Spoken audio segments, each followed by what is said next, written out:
Excelência, a memória. O Vossa Excelência a Memória está de volta e hoje a gente tem a honra de entrevistar Walter Feldman, que foi deputado estadual, federal, governador, secretário de várias pastas e começou aqui, gente, na Câmara Municipal de São Paulo como vereador. É uma grande honra para a gente. Vamos continuar contando, sobre esse trabalho de oposição que o senhor fez, mas também sobre propostas inovadoras que o senhor trouxe para cá. O senhor foi um dos primeiros vereadores a defender essa bandeira do meio ambiente aqui. Essa defesa muito forte da preservação, isso era muito inovador para a época, para a década de 80, por exemplo? Completamente, não se falava quase nisso, eram apenas alguns militantes, ativistas que já compreendiam por conta de uma influência internacional. Hoje em dia não é possível se imaginar uma nação moderna que não tenha isso como uma bandeira prioritária. Só para ter uma ideia, o Brasil começa a ficar muito isolado no mundo, porque tem um comprometimento grave das nossas florestas, de queimadas, de desmatamento, de despreocupação em relação aos rios. O mundo está observando. Então, hoje não dá para pensar numa nação avançada sem isso. Naquela época era pouco. Eu me lembro muito de um projeto que nós criamos, chamadas Brigadas Verdes, ou Brigadas Ambientais. E como eu tinha uma ligação muito forte com o deputado, hoje vereador Trípoli, Roberto Trípoli, eu pedi para que nós apresentássemos juntos, porque ele também tinha uma vinculação com essa bandeira, mas muito também na área de saúde. Nós criamos o primeiro projeto para construir o prontuário da família, que é algo que você pudesse acompanhar a evolução do paciente em todo o decorrer da sua trajetória. Antigamente, você era atendido no pronto-socorro, no ambulatório, no hospital, e não havia uma combinação das informações para que o médico pudesse ter uma informação precisa do seu passado, da sua história. O Conselho dos Direitos da Criança e do Adolescente, algo que me orgulha muito, que é a ciclofaixa de lazer de fim de semana, essa que circula no domingo, com apoio hoje de empresas e que leva a população, 300 mil pessoas hoje circulam de bicicleta por essas vias. Na época nós aprovamos, eu me lembro, 1989. Isso mesmo. A prefeita Luísa Erundina, a quem eu fazia uma foto, oposição, ela não sancionou. O presidente Eduardo Suplicy promulgou, mas eu só consegui implantar de fato quando eu virei secretário de esportes em São Paulo, aí já em 2007. E hoje é um sucesso absoluto aqui na cidade de São Paulo. Então eu tenho muito prazer, isso que está escrito nos ônibus, transporte, um direito do cidadão, um dever do Estado. Olha que legal isso. Foi o meu primeiro projeto de lei, todos os ônibus têm isso. Mas sabe o que é interessante, Viviane? Depois que você faz, o interessante é ser absorvido pela população. Ninguém sabe em São Paulo que eu sou autor da ciclofaixa de lazer, mas com o tempo você vai adquirindo uma maturidade que você percebe que é importante deixar um legado, independente se isso é vinculado ou não ao seu nome. Isso é também um crescimento do ponto de vista da ação política e da ação social. Inovador também foi tentar levar a cultura para dentro dos shoppings, espaços ali concentrados que as pessoas usavam muito, e até hoje usam por segurança até, e foi nesse sentido que teve a Lei Feldman, que ampliava esses espaços culturais em shoppings de São Paulo. Foi muito interessante, sabe por quê? Havia muitas construções acima de 10 mil metros quadrados, particularmente construções comerciais, shopping centers, micro, mini ou grandes shopping centers, que só tinham salas de cinema. E nós sabíamos de uma demanda cultural que havia na cidade de São Paulo de ampliar o número de salas de teatro. Então, nós apresentamos uma lei de tal forma que acima de 10 mil metros quadrados de construção, além de salas de cinema, precisaria ter uma sala de teatro também. Isso ampliou muito as salas de teatro em São Paulo. Muitos shopping centers têm isso aqui em Higienópolis, Frei Caneca, que são aqueles que foram acrescentados a poucas salas, na minha avaliação, que havia antes dessa lei ser aprovada. Fora o projeto que criou o Conselho Municipal dos Direitos da Criança e do Adolescente. Isso é um tema muito importante, porque da Constituinte Municipal, me lembro os debates, os vereadores queriam, e o nosso presidente foi o Gilberto Nascimento. O Suplicy era o presidente da Câmara, o presidente da Constituinte era o Gilberto Nascimento. Eu me lembro dos debates que aconteciam lá no 8º andar, depois vinham aqui para o plenário, onde se colocava prioridade em tudo. Prioridade, transporte é prioridade, habitação é prioridade. Bom, então, tudo que é Tudo prioridade, é prioridade. não tem nenhuma. Então, nós colocamos na Constituinte, eu me lembro muito, criança é uma prioridade absoluta do município de São Paulo. Aí a ideia, que já circulava muito pelo Estatuto da Criança e do Adolescente, de ter o Conselho dos Direitos da Criança e do Adolescente na cidade de São Paulo, que seria uma referência, e os conselhos tutelares.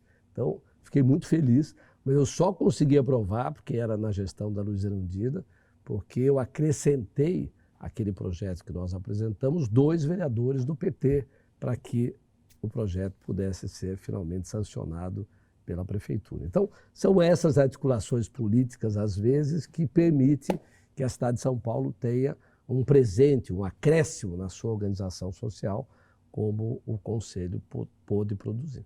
Foi nessa fase também que o senhor defendeu essa questão do fim dos salários, o uso dos carros oficiais. Isso chegou a ser votado nessa comissão de sistematização, né, que organizava aí as novas ideias para a nossa lei orgânica, para a Constituinte Municipal.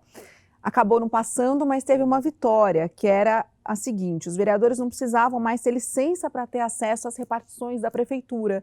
Então o senhor conseguiu derrubar isso, porque eu acredito que antes tinham que pedir uma permissão. Não, o Jânio não deixava. Simplesmente não entrava. Nós éramos barrados pela polícia para entrar no gabinete do prefeito. Várias vezes teve barreiras policiais gigantescas com 4, 5 fileiras para não entrarmos no prédio da prefeitura ou na CMTC da época ou nas secretarias de transporte, porque a gente fazia comissões e CPIs de investigação. Fiscalização. Fiscalização. E nós éramos proibidos de entrar até que essa determinação fez com que caísse essa posição. Evidentemente, é inaceitável para qualquer cidadão, ele tem que ter acesso às informações. A legislação de informações hoje no Brasil permite isso a qualquer cidadão. Imagina um vereador que tem representação popular não poder fiscalizar o executivo. Mas era o período que a gente vivia, um período de muito mais dificuldades de acesso a dados em relação ao que existe hoje. Ficou muito mais dura essa questão da oposição contra o Jânio quando o senhor descobriu as contas no exterior que ele tinha? Como é que foi isso? Porque ele tocou num tema central, um tema que depois, na minha avaliação, gerou uma série de diagnósticos sobre o fato de como governantes podem enriquecer. O salário do vereador, o salário do prefeito, ele pode ser muito melhor do que o salário de um trabalhador que ganha salário mínimo, mas não dá para enriquecer. Não dá, é impossível. Então, quando um determinado governante enriquece, isso tem que ser trazido a público, como depois o Mensalão, o Lava Jato trouxeram décadas depois. Nós não compreendíamos como que o Jânio poderia ter uma conta secreta, que na época nós temos a informação que era de 11 milhões de dólares. Nós queríamos investigar isso. Meu Deus! E eu tinha informação precisa, não era uma especulação. O senhor provou até. Eu sabia exatamente os dados, os fatos, os documentos foram apresentados e depois a ação foi arquivada. A justiça Mas arquivou. era isso, que é um questionamento. Por que um governante enriquece? Mas isso o senhor conseguiu mostrar na época.